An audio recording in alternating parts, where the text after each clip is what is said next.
kudune damkar iki. Lah iki kudune damkar, nek ora damkar ya ora iso no. Few moments later.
Assalamualaikum warahmatullahi wabarakatuh. Perkenalkan, nama saya Fajratus Syahira dengan NIM 12211622 Di sini saya akan menjawab pertanyaan dari Bapak Bilhaki yang bunyi pertanyaan pertama.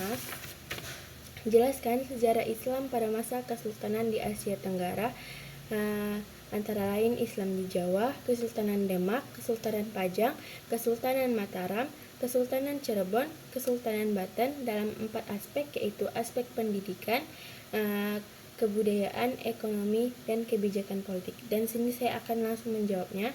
Yang pertama, Kesultanan Demak. Dalam pendidikan Kesultanan Demak menjadi pusat penyebaran Islam di Jawa. Pendidikan Islam di Demak berkembang dengan didirikannya madrasah dan pesantren. Kebudayaan Kesultanan Demak memainkan peran penting dalam pengembangan seni sastra dan arsitektur Islam di Jawa. Pengaruh Islam terlihat dalam seni ukir dan arsitektur masjid-masjid. Ekonomi di Kesultanan Demak berkembang melalui perdagangan dan pertanian. Pelabuhan Demak menjadi pusat perdagangan yang strategis. Yang terakhir, kebijakan politik. Di sini ada Kesultanan Demak didirikan pada abad ke-15 oleh Raden Patah. Kebijakan politiknya berfokus pada penyebaran dan penguatan Islam di Pulau Jawa. Pemimpin Demak terlibat dalam konflik dengan Majapahit dan kemudian perang menunjukkan upaya untuk menggunakan kekuatan Islam di wilayah tersebut. Yang kedua, Islam di Jawa. Dalam pendidikan Islam di Jawa, yang pertama itu ada pesantren dan madrasah. Sejak awal penyebaran Islam di Jawa, pesantren dan madrasah menjadi pusat pendidikan Islam. Ulama terkemuka seperti Wali Songo termasuk Sunan Kalijaga dan Gunung Jati mendirikan pesantren untuk menyebarkan ajaran Islam. Yang kedua, ada tradisi keilmuan. Pengajaran ilmu agama dan tradisi keilmuan berkembang di pesantren menjadi landasan pendidikan Islam di Jawa. Kebudayaan dalam Islam di Jawa itu, yang pertama itu ada seni arsitektur Islam mempengaruhi seni dan arsitektur Jawa. Masjid-masjid dengan daerah khas Jawa dan seni ukir kayu mencerminkan perpaduan antara budaya lokal dan ajaran agama Islam.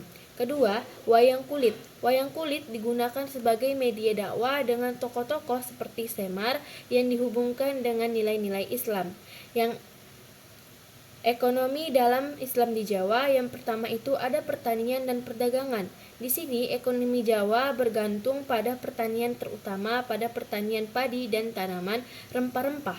Pedagang Muslim memainkan peran penting dalam perdagangan internasional untuk memperkaya keyakinan ekonomi. Yang kedua, pelabuhan dan perdagangan. Kebijakan politik dalam Islam di Jawa, yang pertama itu ada sistem kesultanan, yang kedua ada pertahanan terhadap kolonialisme. Yang ketiga ada Kesultanan Mataram. Pendidikan Kesultanan Mataram melanjutkan tradisi pendidikan Islam. Mataram mengakomodasi berbagai aliran dan mazhab Islam. Dalam kebudayaan Kesultanan Mataram menggabungkan kebudayaan Hindu Jawa dengan Islam, menciptakan seni dan budaya yang unik. Munculnya seni wayang kulit dengan tema epik Islam dan Jawa. Ekonomi di Mataram menjadi pusat ekonomi dan politik di Jawa. Pertanian pertanian, perdagangan, dan kerajinan berkembang pesat. Kebijakan politiknya yaitu pertama ada sistem pemerintahan, kedua ada legitimasi kekuasaan, yang ketiga ada perluasan wilayah, yang keempat ada hubungan dengan para ulama, yang kelima ada pembangunan infrastruktur keagamaan, dan yang keenam ada pengelolaan konflik internal dan lain sebagainya. Dan selanjutnya ada Kesultanan Pajang. Pendidikan dalam Kesultanan Pajang ini melanjutkan kondisi pendidikan Islam dari Demak. Pendidikan agama Islam tetap menjadi fokus dan terdapat upaya untuk memperkuat institusi pendidikan Islam. Kebudayaannya, Pajang melanjutkan pembangunan seni dan sastra Islam, kebudayaan Jawa dan Islam, bersenegeri dalam seni, musik, dan tata cara adat. Ekonomi di Kesultanan Pajang tetap terlibat dalam perdagangan dan pertanian. Peningkatan ekonomi tercermin dalam pembangunan infrastruktur dan peningkatan kesejahteraan. Kebijakan politik dari Kesultanan Pajang itu yang pertama ada pembentukan Kesultanan Pajang, yang kedua ada pemberi kepercayaan pada ulama, yang ketiga ada kebijakan ekspansi wilayah, yang keempat pemberdayaan bangsawan dan elit, dan yang kelima pertahanan terhadap ancaman, dan masih banyak lainnya. Selanjutnya ada Kesultanan Cirebon dan Banten. Pendidikan dalam Cirebon dan Banten. Pendidikan Islam berkembang di Kesultanan Cirebon dan Banten melalui pesantren dan lembaga pendidikan agama. Kebudayaan Kesultanan Cirebon Banten, seni dan budaya Islam berkembang di kedua kesultanan, menciptakan identitas budaya yang khas dengan pengaruh lokal. Ekonomi di Cirebon dan Banten, perdagangan dan ekonomi maritim berperan penting di Kesultanan Cirebon dan Banten. Pelabuhan menjadi pusat perdagangan internasional, dan adapun kebijakan politik dari Cirebon dan Banten, yang pertama dari Cirebon. Yang pertama itu ada kebijakan hubungan diplomatik, yang kedua ada sistem pemerintahan yang tidak sentralistik, yang ketiga ada pengaruh budaya dan agama Sunda, yang keempat ada pengakuan terhadap adat dan kebudayaan. Dan kebijakan politik di Banten, pertama ada sistem pemerintahan sentralistik, yang kedua ada kebijakan maritim dan perdagangan, yang ketiga ada pemeliharaan identitas Islam, dan yang keempat hubungan dengan kolonial Belanda.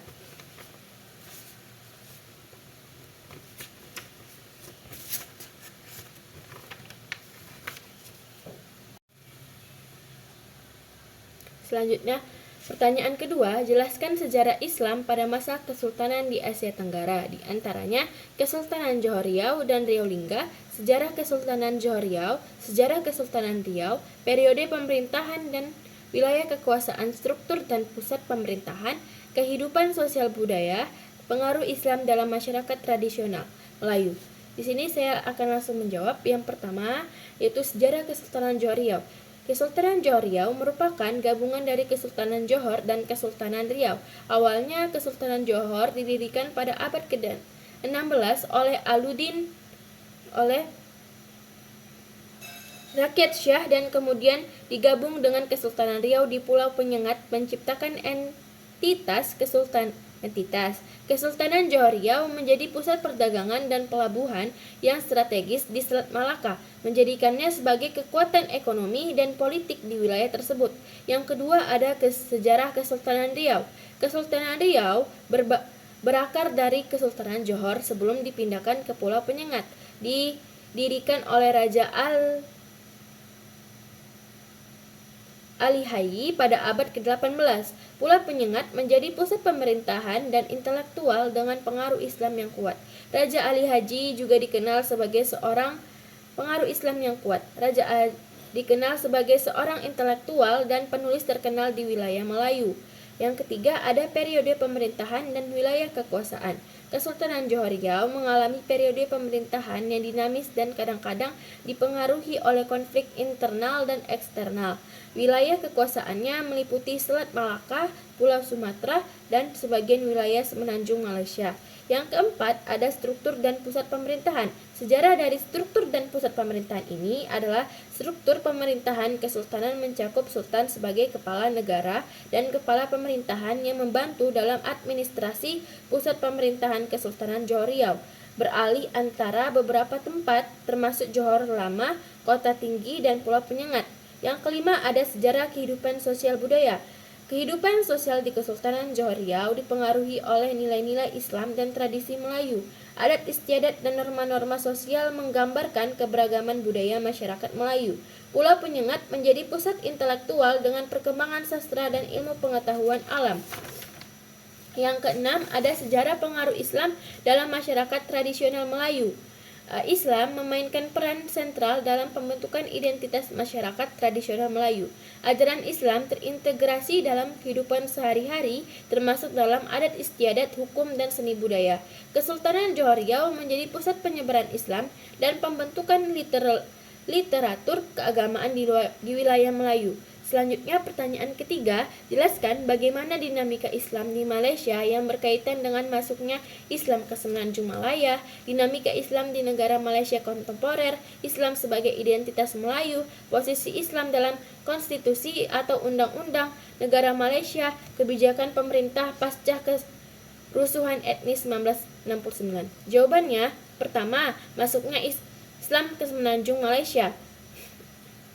Islam pertama kali masuk ke Semenanjung Malaya melalui perdagangan dan interaksi dengan pedagang Muslim dari Timur Tengah dan India. Penyebaran Islam semakin pesat melalui peranan para ulama, terutama melalui misi dakwah Wali Songo dan ulama dari Gujarat.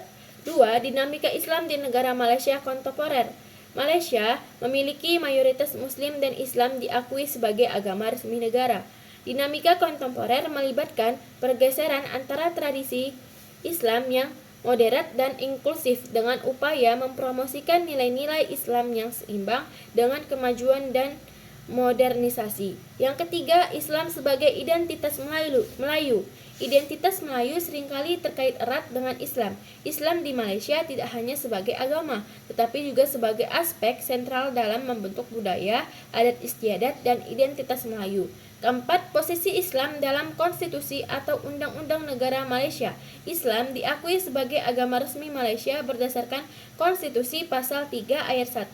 Konstitusi Malaysia menyatakan Islam sebagai agama resmi, tetapi dijamin kebebasan beragama bagi penganut agama-agama lain. Sistem peradilan sivil Malaysia berkoordinasi dengan sistem peradilan syariah di beberapa negara bagian untuk menangani hal-hal terkait keluarga dan keagamaan. Yang kelima, ada kebijakan pemerintah pasca kerusuhan etnis 1969. Setelah kerusuhan etnis 1969, pemerintah Malaysia mengadopsi kebijakan untuk mempromosikan persatuan dan stabilitas sosial. Diperkenalkan dasar ekonomi baru atau NEP untuk mengatasi ketidaksetaraan ekonomi dan meningkatkan partisipasi ekonomi Melayu sebagai upaya meredahkan ketegangan etnis.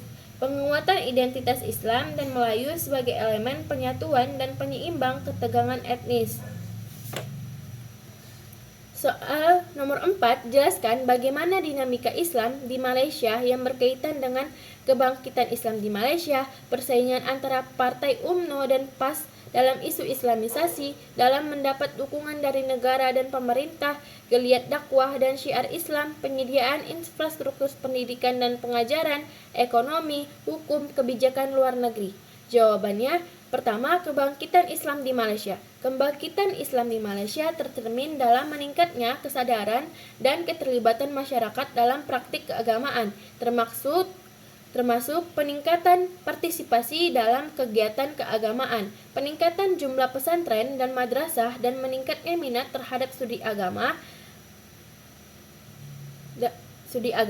Yang kedua, persaingan antara Partai UMNO dan PAS dalam isu Islamisasi. Partai-partai utama seperti UMNO atau United Malaysia National Organisation dan PAS, Pan Malaysian Islamic Party, bersaing untuk mendapatkan dukungan dalam isu-isu Islamisasi. PAS dikenal sebagai partai Islamis yang menekankan penerapan hukum syariah dan prinsip-prinsip Islam dalam pemerintahan, sementara UMNO cenderung mengusung pendekatan yang lebih moderat. Ketiga, Islam mendapat dukungan dari negara dan pemerintah. Pemerintah Malaysia mendukung Islam sebagai agama resmi dan berbagai lembaga inisiatif dikeluarkan untuk mempromosikan nilai-nilai Islam dalam kehidupan sehari-hari. Lembaga-lembaga seperti Jabatan Kemajuan Islam atau JAKIM bertanggung jawab atas penyebaran dan pembinaan nilai-nilai Islam di masyarakat. Yang keempat, ada dakwah dan syiar Islam. Dakwah dan syiar Islam di Malaysia dilakukan melalui berbagai saluran termasuk media massa, ceramah, dan kegiatan keagamaan. Dakwah bertujuan untuk memperkuat pemahaman agama dan kepatuhan terhadap ajaran Islam. Sementara syiar Islam menekankan pemaparan positif mengenai Islam dalam masyarakat. Yang kelima, ada penyediaan infrastruktur pendidikan dan pengajaran. Pemerintah Malaysia mendukung penyediaan infrastruktur pendidikan Islam termasuk pembangunan sekolah-sekolah agama, pesantren, dan institusi pendidikan tinggi yang menawarkan program keagamaan. Pembangunan infrastruktur ini bertujuan untuk memperkuat fondasi pengetahuan dan pemahaman agama di kalangan masyarakat. Yang keenam, ada pengaruh Islam dalam bidang ekonomi. Pemerintah juga mendukung pengaruh Islam dalam bidang ekonomi, termasuk pembangunan perbankan syariah dan prinsip-prinsip ekonomi Islam. Inisiatif ini bertujuan untuk memastikan bahwa praktik ekonomi sejalan dengan nilai-nilai Islam. Yang ketujuh, ada pengaruh Islam dalam bidang hukum. Pengaruh Islam dalam bidang hukum tercermin dalam penerapan hukum syariah di beberapa negara bagian Malaysia. Hukum syariah umumnya mencakup bidang-bidang seperti perkawinan, warisan, dan kehidupan sosial, tetapi ditetapkan secara bersamaan dengan sistem hukum sivil. Kedelapan, ada kebijakan luar negeri terkait Islam. Malaysia juga mempromosikan wilayah Islam yang moderat dalam kebijakan luar negerinya. Pemerintah berupaya untuk menjadi pemimpin di dunia Islam dan memainkan peran dalam diplomasi Islam di tingkat internasional. Soal terakhir yaitu jelaskan bagaimana dinamika Islam di Singapura, Brunei Darussalam, Thailand, Filipina, Myanmar dalam 4 aspek, yaitu aspek pendidikan, aspek kebudayaan, aspek ekonomi, dan aspek kebijakan politik. Yang pertama ada Singapura. Pendidikan di Singapura memiliki sistem pendidikan yang mencakup pelajaran agama Islam. Terdapat madrasah yang menawarkan pendidikan Islam bagi siswa muslim. Kebudayaan di Singapura, meskipun Singapura multikultural, kebudayaan Islam memainkan peran signifikan terutama dalam tradisi dan acara keagamaan. Ekonomi di Singapura aktif dalam berbagai sektor ekonomi. Ada pusat-pusat keuangan dan perdagangan yang dimiliki dan dijalankan oleh komunitas Islam. Kebijakan politik di Singapura menerapkan kebijakan multikultural dan menghormati keberagaman agama. Terdapat perwakilan muslim di pemerintah. Yang kedua ada Brunei Darussalam. Pendidikan Brunei memiliki sistem pendidikan yang kuat termasuk pendidikan Islam di sekolah-sekolah perguruan tinggi seperti Universitas Islam Sultan Syarif Ali berkontribusi pada pendidikan Islam yang lebih tinggi. Kebudayaan di Brunei Darussalam memeperi kehidupan sehari-hari dari adat istiadat hingga acara keagamaan yang meriah. Ekonomi di Brunei Darussalam didukung oleh sumber daya alam terutama minyak dan gas. Prinsip-prinsip Islam juga diterapkan dalam beberapa sektor ekonomi. Kebijakan politik di Brunei Darussalam. Brunei adalah monarki absolut dengan kebijakan hukum yang terinspirasi oleh syariah Islam. Yang ketiga ada Thailand. Pendidikan di Thailand, terdapat lembaga-lembaga pendidikan Islam di Thailand. Namun, pendidikan Islam masih menghadapi tantangan di berbagai wilayah selatan yang mayoritas muslim. Kebudayaannya di Thailand tercermin dalam seni, musik, dan tradisi lokal di wilayah selatan. Ekonomi di Thailand terlibat dalam berbagai sektor ekonomi, terutama di sektor pertanian dan perdagangan. Kebijakan politik di Thailand, terdapat sejumlah tantangan politik dan konflik di wilayah selatan yang memiliki mayoritas muslim yang mempengaruhi kebijakan politik terkait Islam. Yang keempat ada Filipina. Pendidikan di Filipina, terdapat madrasah dan lembaga pendidikan Islam di Filipina. Pendidikan Islam juga diperkenalkan sebagai bagian dari kurikulum umum. Kebudayaan di Filipina tercermin dalam adat istiadat seni dan tradisi lokal di wilayah Mindanao dan sekitarnya. Ekonomi di Filipina terlibat dalam berbagai sektor ekonomi. Meskipun ada ketidaksetaraan ekonomi yang perlu diatasi, kebijakan politik di Filipina memiliki sejarah konflik etnis dan agama, tetapi pemerintah berupaya untuk mencapai perdagangan dan inklusif melalui kebijakan politik dan perlindungan. Dan yang terakhir ada Myanmar. Pendidikan di Myanmar menghadapi sejumlah kendala, terutama di wilayah Rohingya. Akses terbatas dan peraturan diskriminatif menjadi tantangan. Kebudayaan di Myanmar tercermin dalam adat istiadat dan tradisi lokal di wilayah-wilayah seperti Rakhine dan Kayin. Ekonomi di Myanmar terlibat dalam berbagai sektor ekonomi, namun ketidaksetaraan dan konflik dapat mempengaruhi kondisi ekonomi mereka. Dan terakhir, kebijakan politik di Myanmar di kompleksitas dan tantangan, terutama dalam konteks di wilayah-wilayah yang dihuni oleh masyarakat Muslim seperti Rakhine.